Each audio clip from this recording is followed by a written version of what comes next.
भक्तों, ओम नमः शिवाय, श्री शिवाय नमस्तुभ्यम, जय श्री महाकाल। जी हाँ भक्तों, आज की इस वीडियो में मैं आपको शराब छुटकारा और नशा छुटकारा का बहुत ही अचूक उपाय बताने वाला हूँ।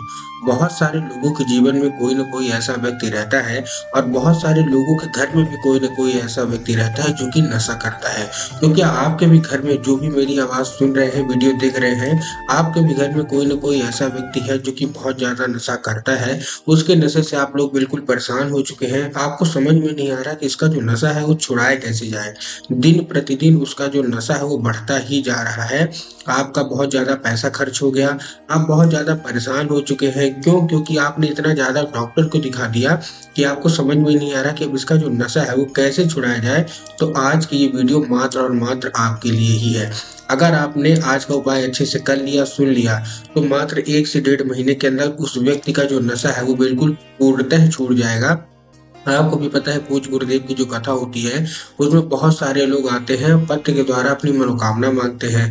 तो आपको भी पता है, जैसे पत्र आते हैं तो लगभग लगभग 1 से 1.5 लाख ऐसे पत्र थे जो कि नशा मुक्ति के थे गुरुदेव की कथा में। तब गुरुदेव से बहुत सारे लोगों ने यही सवाल पूछा था कि गुरुदेव, हमारे घर का ये व्यक्ति नशा करता है, तो कृपया करके कोई उपाय बताएं ताकि वो व्यक्ति नशा करना छोड़ दे। तब गुरुदेव ने 3 से 4 उपाय बताए थे और कहा था, मात्र इसको कर लेना, वो जो व्यक्ति आपके घर में नशा करता है वो नशा करना छोड़ देगा। लोगों ने किया और मात्र 1 हफ्ते बाद ही उनको रिजल्ट मिल गया। और अगली कथा में उन्होंने फिर गुरुदेव को पत्र लिखा, लेकिन इस बार पत्र धन्यवाद के रूप में था कि गुरुदेव धन्यवाद, आपके द्वारा बताया गया उपाय हमने किया और जो हमारे घर का जो व्यक्ति नशा करता था उसने केवल नशा करना नहीं छोड़ा, उसका जो नशा है बिल्कुल जड़ से समाप्त हो गया। तो आखिर वो कौन सा उपाय था जिसको करने मात्र से ही नशा जड़ से समाप्त हो गया? आज की इस वीडियो के माध्यम से मैं आपको बताने वाला हूँ। बहुत ही अच्छा उपाय लेके आया हूँ जो कि मैंने पूज्य गुरुदेव की ही कथा सुन के और बहुत अच्छे से समझ के आपके लिए लेके आया हूँ। तो ध्यान से उपाय सुनिएगा, अच्छे से उपाय करिएगा। तो चलिए चलते हैं उपाय की ओर। लेकिन उससे पहले, चैनल पर अगर पहली बार आए हैं और आवाज मेरी पहली बार सुन रहे हैं, तो वीडियो को कर दें लाइक और चैनल को कर लें सब्सक्राइब, ताकि पूज्यनीय पंडित प्रदीप जी मिश्रा के जितने भी नए नए उपाय हैं जो कि मैं उनकी कथा से सुनता हूँ, श्रवण करता हूँ, सबसे पहले मैं आपको प्राप्त करा सकूं। तो देखिए, जो हमारा पहला उपाय है, सबसे पहला इसमें आपको करना क्या है, ये जो मैं उपाय बताऊंगा इसके बाद मैं आपको 3 बेलपत्र का भी उपाय बताऊंगा और उसके बाद मैं एक और औषधि का उपाय बताऊंगा। लेकिन सबसे पहला उपाय जो मैं आपको बताने जा रहा हूँ, ये आपको उसी व्यक्ति से कराना है जो कि बहुत ज्यादा आपके घर में नशा करता है। फिर अगर वो उपाय नहीं करता, फिर मैं आपको दूसरा उपाय बताऊंगा कि आप उसका नशा कैसे छुड़वा सकते हैं। तो देखिए, जो हमारा पहला उपाय है वो औषधि का उपाय है। करना क्या है, उस व्यक्ति को 1 लोटा जल देना है और काली तिल देना है। क्या देना है? जो घर में का व्यक्ति जो आपके घर में नशा करता है, चाहे वो आपका भाई हो, चाहे वो आपका पति हो, चाहे वो आपका बेटा हो, कोई भी नशा कर रहा हो, उसको 1 लोटा जल देना है, जो कि काहे में होना चाहिए, तांबे के लोटे में वो जल होना चाहिए। ठीक, जल आपने ले लिया। जल के साथ आपको एक चीज का और ध्यान रखना है कि जो जल है वो आपके घर का होना चाहिए। बहुत सारे लोग यहाँ तक ये भी गलती करते हैं कि वो जाके मंदिर परिसर का ही जल ले लेते हैं। तो आपको मंदिर का जल नहीं लेना, आपको अपने घर का जल लेना है। ठीक, जल आपने ले लिया।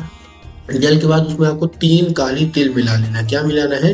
3 काली तिल। अब देखिए, बहुत सारे लोग इसमें कंफ्यूज हो जाते हैं कि हमको काली तिल लेना है कि काली मिर्च लेना है। तो आपको काली तिल लेना है। कितनी? 3 ले लिया और उसके सीधा सीधा आपको कहाँ भेज देना है? शिव मंदिर। शिव मंदिर वो आ गया। शिव मंदिर आने के बाद आपको क्या करना है, देखिए ध्यान से सुनिएगा। जैसे ही शिव मंदिर पहुंचेगा, उसको क्या बोल रहा है कि तो दक्षिण दिशा में खड़े हो, उत्तर की ओर अपना चेहरा करके। अब देखिए, इसमें बहुत सारे लोग कंफ्यूज हो जाते हैं दक्षिण और उत्तर में।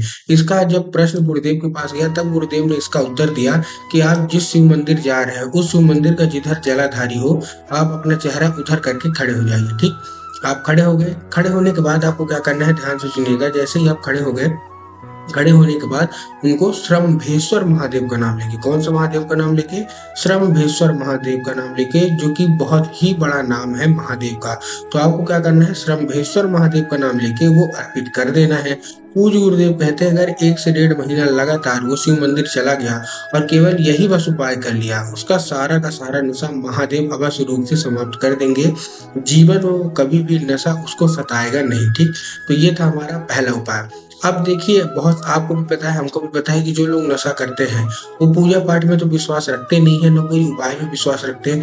तो आप उनका नशा, जितनी भी महिलाएं हैं जिनका घर का कोई भी व्यक्ति नशा करता है, तो आप उनका नशा कैसे छुड़वाएंगे, अब हम उसकी बात कर लेते हैं। ठीक, अब ध्यान से सुनिएगा, आपको करना क्या है। आपको लेना है 1 लोटा जल और 3 बेलपत्र। क्या-क्या लेना है? 1 लोटा जल लेना है और 3 बेलपत्र लेना है। ले लिया। लेने के बाद आपको क्या करना है? पहुँच जाना है सीधा शिव मंदिर। अब देखिए जो आप बेलपत्र लेंगे, उसमें आपको ध्यान रखना है कि बेलपत्र कहीं से भी कटा-फटा नहीं होना चाहिए, कहीं से भी खंडित नहीं होना चाहिए। बहुत सारे लोग बेलपत्र को चुनने में गलती करते हैं। क्या गलती करते हैं कि वो बहुत सारे लोग तो मुरझाया हुआ भी बेलपत्र ले लेते हैं। बहुत सारे लोग तो यहाँ तक ये भी गलती करते हैं कि एक पत्ती को ही बेलपत्र मान लेते हैं। लेकिन आपको भी पता है, हमको भी पता है कि एक पत्ती का कोई बेलपत्र नहीं होता। 3 पत्ती मिलके जो बेलपत्र बनता है उसी को असली बेलपत्र माना जाता है। तो जब आप बेलपत्र लेंगे तब आपको ध्यान रखना है कि बेलपत्र अच्छा होना चाहिए, साबुत होना चाहिए, हरा होना चाहिए और कहीं से भी मुरझाया हुआ नहीं होना चाहिए। ठीक, आपने बेलपत्र ले लिया।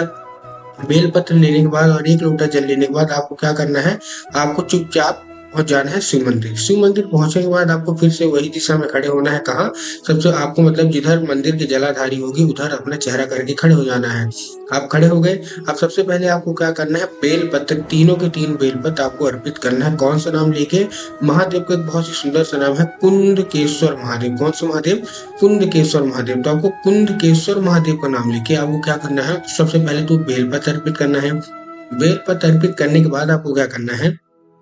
आपको 1 लोटा जल अर्पित करना है बाबा से औषधि के रूप में। क्या? जैसे आप 1 लोटा जल उसी बेलपत्र के ऊपर से अर्पित करेंगे, तो बाबा से आपको औषधि के रूप में मांगना है कि बाबा इसको कृपया करके हमको औषधि के रूप में प्रदान करिए। अब क्या होगा? अब जब वो जल जलाधारी से नीचे गिरेगा, तब वो साधारण जल नहीं रहेगा। अब वो क्या बन जाएगा? अब वो औषधि बन गया है। ठीक, अब वो बिल्कुल और बिल्कुल औषधि बन गया है, महादेव की औषधि। अब आपको किसी दूसरे पात्र में, कोई कटोरी हो, कोई गिलास हो, कुछ में भी दूसरे पात्र में आप उसको भर लीजिए और साथ-साथ जो बेलपत्र आपने माँगा है औषधि के रूप में, उसको भी आपने ले लीजिए। ठीक? लेने के बाद आपको क्या करना है? वो लेके चुपचाप अपने घर आ जाना है। घर आ गए? घर आने के बाद उस व्यक्ति को आपको जल पिलाना है, बेलपत्र खिलाना है। अब देखिए अगर वो साधारण रूप से जल पी लेता है, तब तो बहुत अच्छी बात है, लेकिन बहुत सारे लोग क्या करते हैं? पीते ही नहीं है। तो आप उनका जो कैसे पिलाएँगे? देखिए जब भी वो पानी पीने को माँगे, जब भी वो चाय पीने को माँगे, तो आपको क्या करना है? चाय और पानी तो देना है, लेकिन 1 बूँद इसका भी दे देना है। पूज्य गुरुदेव कहते हैं धीरे-धीरे करके औषधि जाएगी तो उसका जो नशा है समाप्त होगा। ये था जल की बात। अब रही बेलपत्र की बात। बेलपत्र आप कैसे खिलाएँगे? क्योंकि वो भी औषधि है। बहुत सारे लोग क्या करते हैं? खा लेते हैं, कुछ लोग मना करते हैं। तो जो लोग मना करते हैं उनके लिए ध्यान से सुनिएगा। आपको सबसे पहले बेलपत्र को क्या कर लेना है? धूप में सुखवा लेना है। धूप में रख दीजिए, वो सूख जाएगा। सूखने के बाद उसको आप पीस लीजिए। क्या करिए? पीस लीजिए। जब आप पीस लेंगे तो उसको क्या होगा? पाउडर बन जाएगा। फिर पाउडर को घर में आप डिब्बे में रखिए। जब भी वो व्यक्ति खाना खाने को माँगे तो दाल में और सब्जी में 1 चुटकी इसका मिला के दे दीजिए और उसको खाने में मिला दीजिए।